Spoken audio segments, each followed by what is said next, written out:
दीना भाना वाल्मीकि दलित समुदाय की बहादुर सेनानी थे जो भेदभाव से लड़ते थे और उन्होंने भारत में सबसे प्रसिद्ध संगठन BAMCEF all India backward and minority communities employees federation की स्थापना की।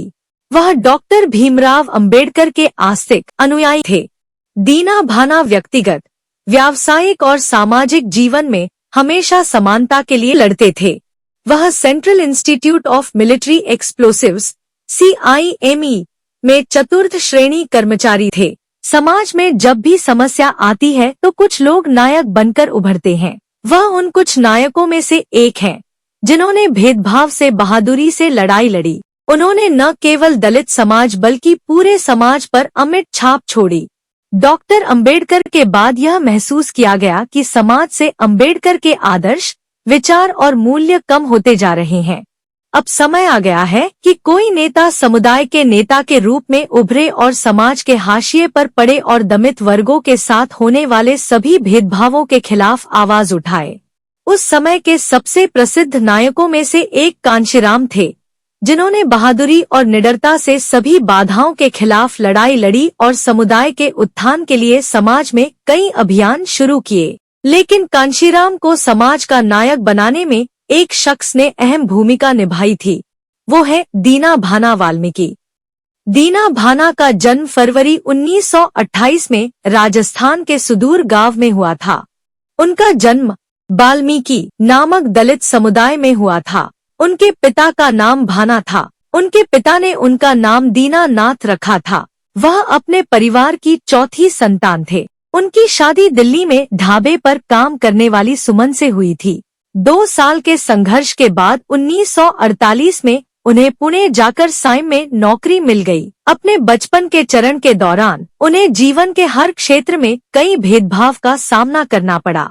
स्कूल से शिक्षा लेने में उन्हें कभी भेदभाव का सामना करना पड़ा। अपने जीवन के बाद के चरण में उन्होंने अपनी शिक्षा छोड़ दी। हालांकि वह शारीरिक रूप से स्वस्थ थे और तैराकी, दौड़ आदि में रुचि रखते थे। उनका समुदाय सामान्यतः स्वच्छता गतिविधि से संबंधित कार्य करता है। उस समय पूरे भारत में भेदभाव व्यापक था। उनके समुदाय को शिक्षा तक पहुंच, सामाजिक स्थिति में सुधार, सामाजिक पदानुक्रम पर आपत्ति जताने में भी भेदभाव का सामना करना पड़ा। चूंकि वाल्मीकि समाज के हाशिए पर रहने वाले इस वर्ग से आते हैं, इसलिए वे हमेशा समाज में एक ऐसा बदलाव लाना चाहते थे जो उत्पीड़न, भेदभाव आदि से मुक्त हो। भेदभाव के खिलाफ आवाज, वह घटना जिसने उनका जीवन बदल दिया।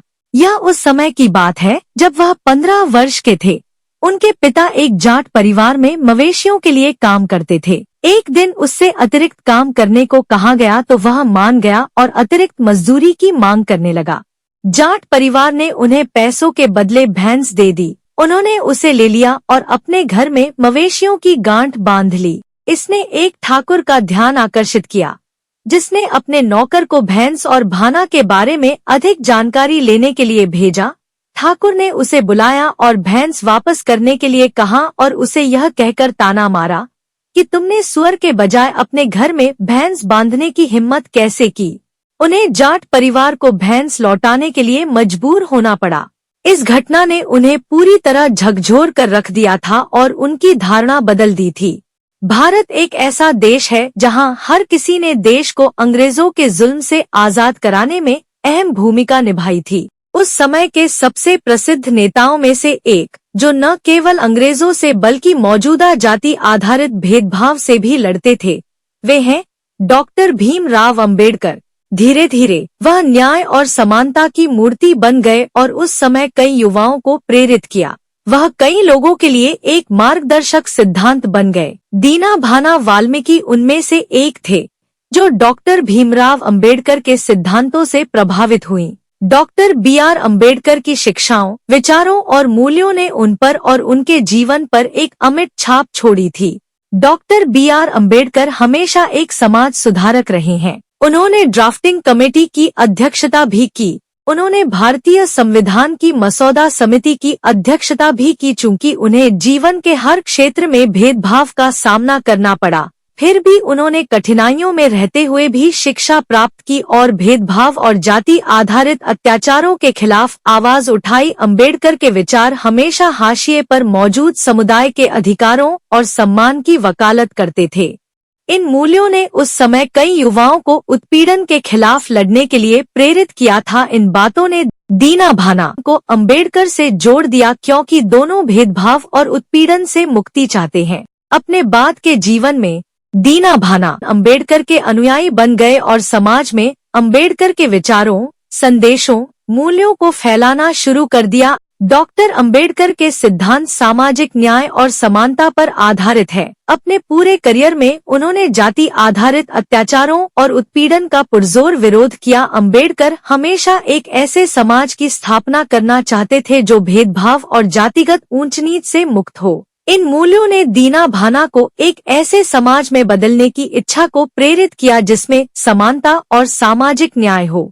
अंबेडकर ने बताया कि शिक्षा एक ऐसा उपकरण है जो सामाजिक उत्पीड़न की श्रृंखला को तोड़ सकती है। वह हमेशा ज्ञान की मुक्ति शक्ति में विश्वास करते थे, इसीलिए शिक्षा डॉक्टर अंबेडकर का मूल सिद्धांत बन जाती है। चूँकि अंबेडकर और दीना भान दोनों को अपने पूरे जीवन में कई भेदभावों का सामना करना पड़ा था। उत्पीड़न और भेदभाव के खिलाफ लड़ते हुए उन्हें एहसास हुआ कि सभी बुराइयों की मुख्य जड़ जाति आधारित पदानुक्रम है। यदि इसे उखाड़ दिया जाए तो यह हाशिए पर पड़े समुदाय की बेड़ियां तोड़ सकता है। समाज से सभी बुराइयों को दूर करने के लिए जातिगत पदानुक्रम का उन्मूलन सबसे महत्वपूर्ण तरीकों में से एक बन गया। समतामूलक समाज बनाना डॉक्टर अंबेडकर का विचार है जो दीना भाना को रास आया और वह उनके अनुयायी बन गए। अंबेडकर ने अपने जीवन में मौलिक मानवाधिकारों, जाति, पंथ, लिंग, जन्म स्थान, धर्म आदि की परवाह किए बिना व्यक्ति की गरिमा पर ध्यान केंद्रित किया। अंबेडकर द्वारा व्यक्ति के अधिकारों की वकालत ने दीना भाना का दिल पूरी तरह से जीत लिया है। दीना भाना वाल्मीकि ने डॉक्टर भीमराव अंबेडकर के सिद्धांत से शिक्षा और शब्दों की ताकत को पहचाना और फिर उन्होंने अपनी कलम का उपयोग करके उस जनता को जागरूक करने के लिए लिखना शुरू किया जो बदलाव लाना चाहते थे, जाति आधारित भेदभाव को मिटाना चाहते थे और समाज के भीतर न्याय और समानता सुनिश्चित करना चाहते थे। वाल्मीकि ने कई सामाजिक गतिविधियों में सक्रिय रूप से भाग लिया था और खुद को कई आंदोलनों में शामिल किया था जो हाशिए पर पड़े समुदाय का उत्थान करना चाहते थे। उनकी सामाजिक सक्रियता के बारे में सबसे महत्वपूर्ण बात बामसेफ, अखिल भारतीय पिछड़ा और अल्पसंख्यक समुदाय कर्मचारी महासंघ के सह संस्थापक हैं।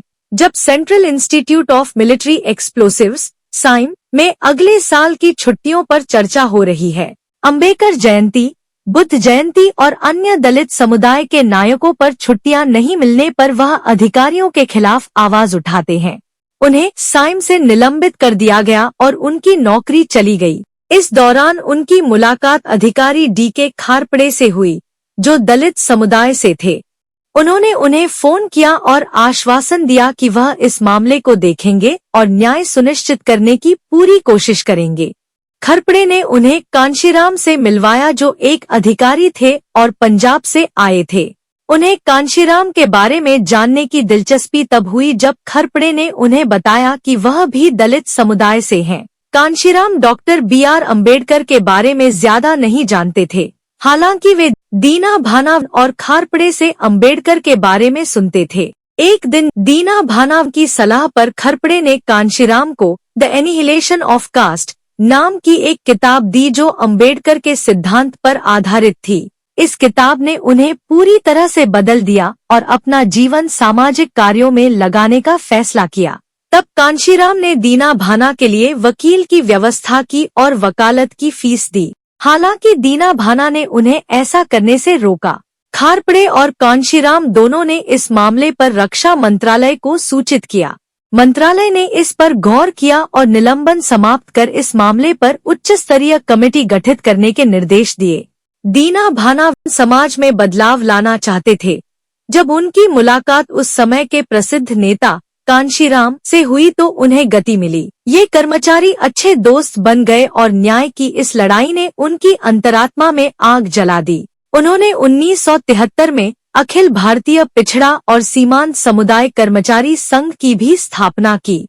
बाद में यह बामसेफ अखिल भारतीय पिछड़ा और अल्पसंख्यक समुदाय बन गया। वह कैंसर से पीड़ित थे और 29 अगस्त 2009 को उनकी मृत्यु हो गई।